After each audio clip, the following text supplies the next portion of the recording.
Jail में बैठकर ये गैंगस्टर एमपी को धमकियां दे रहा है, तो कहीं ना कहीं लगती नहीं है केंद्र सरकार की और राजस्थान सरकार की विफलता है? देखिए, ऐसे नहीं होना चाहिए। ये सिस्टम की फेल्योरिटी है और इसकी निष्पक्षता से जांच करते हुए इसको सिस्टम को ठीक करना पड़ेगा, ताकि जेल के अंदर जो अपराधियों के अंदर जो भय है वो व्याप्त रहना चाहिए और आम जन के अंदर विश्वास होना चाहिए। तो ये कहीं न कहीं फेल्योरिटी रही है गवर्नमेंट की, तभी ऐसा हो रहा है। राजस्थान में 7 जगह उपचुनाव है, कैसे देखते हैं 7 चुनाव में कांग्रेस की क्या स्थिति है? एक कांग्रेस पार्टी मजबूती से चुनाव लड़ रही है और सातों जगह जीतने का प्रयास करेंगे। कि क्या लगता है उम्मीदवार राम जी को क्या लग रहा है कि क्योंकि आप भी जाते हैं और पार्टी की ओर से आपको कहीं ना कहीं जिम्मेदारियां भी दी गई? देखिए, सब जगह स्थिति अच्छी है और सभी जीतने के लिए अच्छी मेहनत कर रहे हैं। जो टीमें लगाई हुई है, सभी नेताओं को अलग अलग एरिया की जवाबदारी सौंपी हुई है और अपनी जवाबदारी निभाते हुए सभी अच्छी मेहनत कर रहे हैं और प्रयास रहेगा कि ज्यादा से ज्यादा सीटें जीतें। कांग्रेस पार्टी का लोकसभा में गठबंधन था, अभी गठबंधन नहीं है और ऐसे में खींवसर सहित कई सीटें प्रभावित होने के संभावना है। देखिए, गठबंधन करना है नहीं करना वो बड़े स्तर की बात है। जो जैसा उनको ठीक लगा वैसा किया। मैं तो जैसे निर्देश देगी पार्टी उस हिसाब से काम करूंगा। जो सेंट्रल की स्कीम है उन सभी स्कीमों को लेकर प्रोग्रेस रिपोर्ट के ऊपर आज समीक्षा बैठक की और उसमें बिंदुवार सभी डिपार्टमेंट के अधिकारियों से प्रोग्रेस रिपोर्ट की चर्चा। किन मुद्दों को लेकर के आपने अधिकारी को निर्देश दिया और कहां-कहां रिपोर्टों में कमियां पाई? देखिए, सबसे ज्यादा जेजेएम जो भारत सरकार की महत्वाकांक्षी परियोजना है, जो हर घर तक जल पहुंचे, उसके लिए उसकी प्रोग्रेस रिपोर्ट के बारे में चर्चा की गई।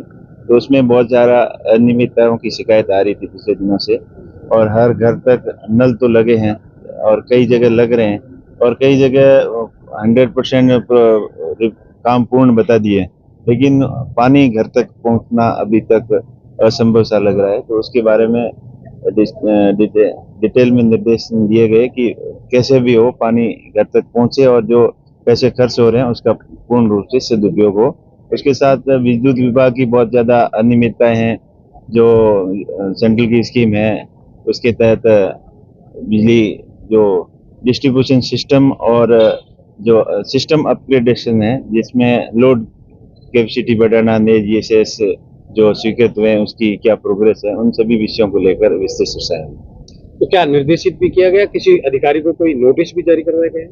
देखिए, सबको अब आज तो पहली बैठक थी और नेक्स्ट बैठक होगी तब तक पूरी प्रोग्रेस रिपोर्ट के साथ में वापस नेक्स्ट मीटिंग होगी, तब तक पूरे जो निर्देश दिए उसके अनुसार काम नहीं करेंगे तो आगे नोटिस वगैरह की सारी कार्रवाई होगी। ऐसा भी है कि श्रम विभाग का कोई अधिकारी यहाँ मौजूद नहीं होने के लिए उसको नोटिस भी जारी करने में बिल्कुल श्रम विभाग को यहाँ आना चाहिए था, आया नहीं। श्रम विभाग की सेंट्रल की स्कीम है जो श्रमिकों के जो कार्ड बनते हैं उनकी ESIPF के वो उनके बच्चों को शिक्षा की छात्रवृत्ति है, शादी के जो फायदे हैं, जो सेंटर की स्कीम है, उन सब के बारे में उनको यहाँ उपस्थित होकर बताना चाहिए था, लेकिन वो आए नहीं थे, उनको नोटिस दिया।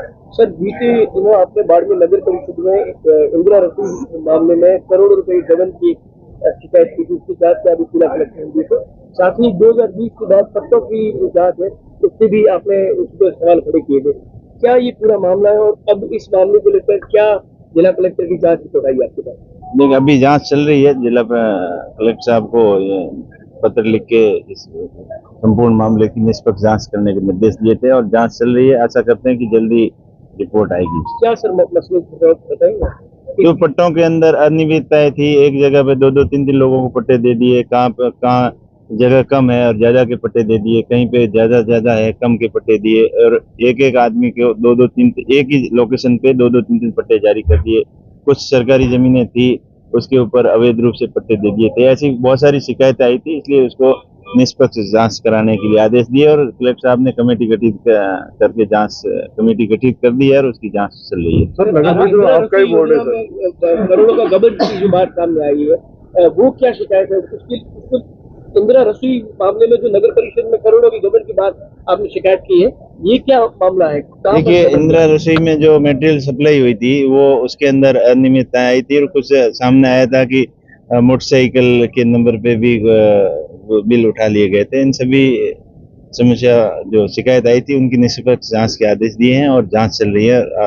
जल्द ही रिपोर्ट आ जाएगी। सर आपका राजस्थान में बोर्ड नगर राजस्थान में परिषद सात सर, जगह राजनीति भी जोड़ के देखो देखा जाए। बोर्ड किसी का ही हो, लेकिन अनियमितताएं सरकारी योजना है और सरकार के पैसे का दुरुपयोग कोई नहीं कर सकता, इसलिए निष्पक्ष जांच कर रही है। तो चर्चा राजस्थान में- ये भी है कि राजस्थान में- लोकसभा चुनाव में कुछ कार्यकर्ता सिटी से आपके साथ नहीं थे, तो हो सकता है कि उसी से जोड़कर नहीं, बिल्कुल जीतने के बाद में जनप्रतिनिधि सबका होता है, किसी विशेष एक का नहीं होता है। जो वोट दिए हैं उनके लिए भी वैसे ही है, और जो जिसने नहीं दिए सबको समान दृष्टि से हम देखते हैं। कोई द्वेषतापूर्ण भावना से कोई काम नहीं करते हैं और न आगे करेंगे, और जो काम सही है वो सही होना चाहिए, गलत करते हैं। राजस्थान में 7 जगह उपचुनाव है, कैसे देखते हैं 7 चुनाव में कांग्रेस की क्या स्थिति है? एक कांग्रेस पार्टी मजबूती से चुनाव लड़ रही है और सातों जगह जीतने का प्रयास करेंगे।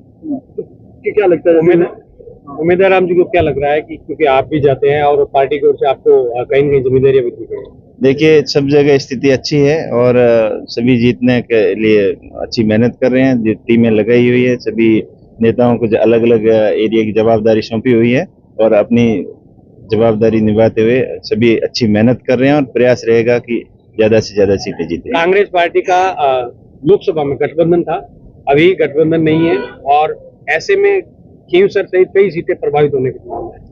देखिए, गठबंधन करना है नहीं करना वो बड़े स्तर की बात है, जो जैसा उनको ठीक लगा वैसा किया। मैं तो जैसे निर्देश देगी पार्टी उस हिसाब से हम काम करेंगे। जेल में बैठकर ही गैंगस्टर एमपी को धमकियां दे रहा है, तो कहीं ना कहीं लगती नहीं केंद्र सरकार की और राजस्थान सरकार की विफलता है? देखिए, ऐसे नहीं होना चाहिए, ये सिस्टम की फेल्योरिटी है और इसकी निष्पक्षता से जांच करते हुए इसको सिस्टम को ठीक करना पड़ेगा, ताकि जेल के अंदर जो अपराधियों के अंदर जो भय है वो व्याप्त रहना चाहिए और आमजन के अंदर विश्वास होना चाहिए। तो ये कहीं न कहीं फेल्योरिटी रही है गवर्नमेंट की, तभी ऐसा हो रहा है।